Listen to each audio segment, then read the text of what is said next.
The success of the Tiny Desk franchise, along with NPR's growing podcast empire, have fueled the public broadcaster's success in the 21st century.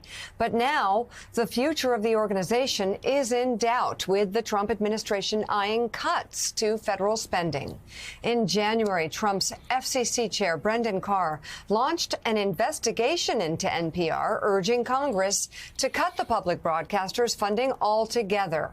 Last year, the New York Times obtained internal documents showing NPR drawing a weekly audience of about 42 million listeners. Joining us now, journalist Steve Oney. He's the author of the new book entitled On Air, The Triumph and Tumult of NPR. It chronicles the public broadcaster's complicated 55-year history while looking toward its uncertain future. Steve, why don't we start there? How does the future look for NPR?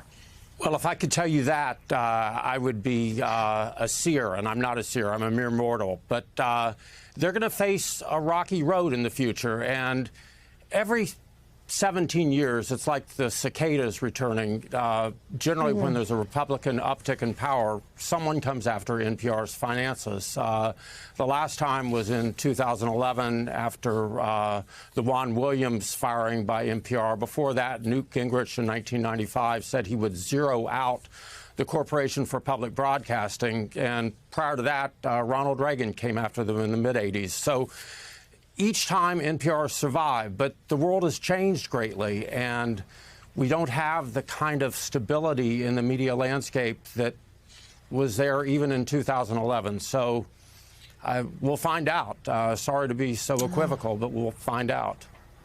What's the difference now in the battle that they're facing in 2025 and, say, in previous times, and, going back to Ronald Reagan, even Richard Nixon?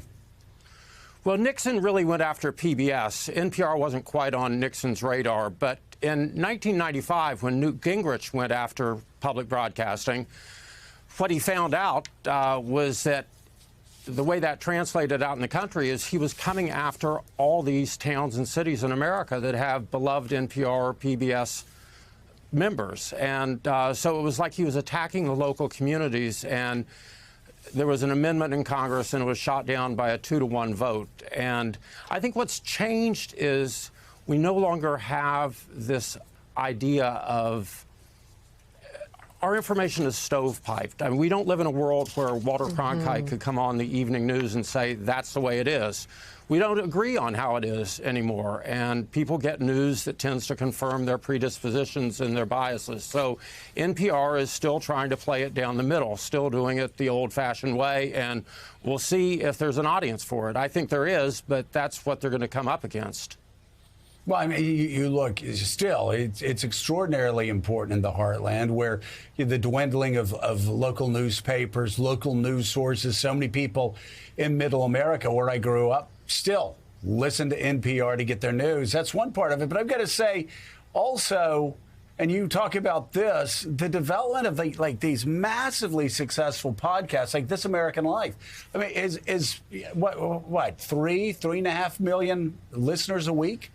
This American Life is a juggernaut, but This American Life is not part of NPR. This American Life is independently operated. NPR actually rejected This American Life when Ira Glass pitched it to them, a multi-million-dollar mistake. They didn't know it at the time, but most listeners out there in radio land don't make that distinction. Their public radio stations are treasures, and you're right, with small-town newspapering going the way of the vacuum tube, to use an old radio technology.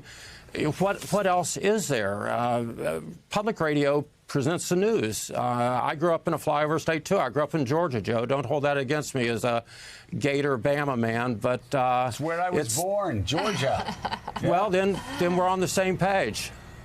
Yeah, you are. Exactly. So, what do you expect to happen next in this battle between the administration and NPR?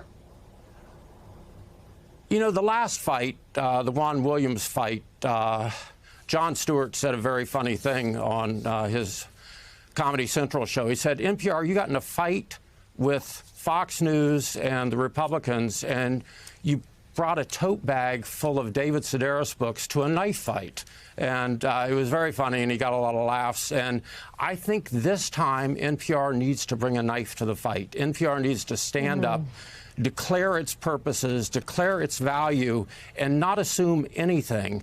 And it's going to be a public relations test as much as anything else. And I think the administration, if they go after NPR, will find, as you say, Joe, that there are a lot of people out there in every town in America who turn on Morning Edition and All Things Considered every day because it's what they have. It ties the country together. It's the book, the inspiration for the book is really David McCullough's great books about American projects, like The Path Between the Seas, his book about the building of the Panama Canal. And I think of NPR as being a great American project. And I set out to write a history of it, where it came from, who are these people, how does it work? So the new book, On Air, The Triumph and Tumult of NPR, goes on sale tomorrow. Author Steve Oney, thank you so much for coming on the show this morning. We appreciate it. Thank you so much, Steve.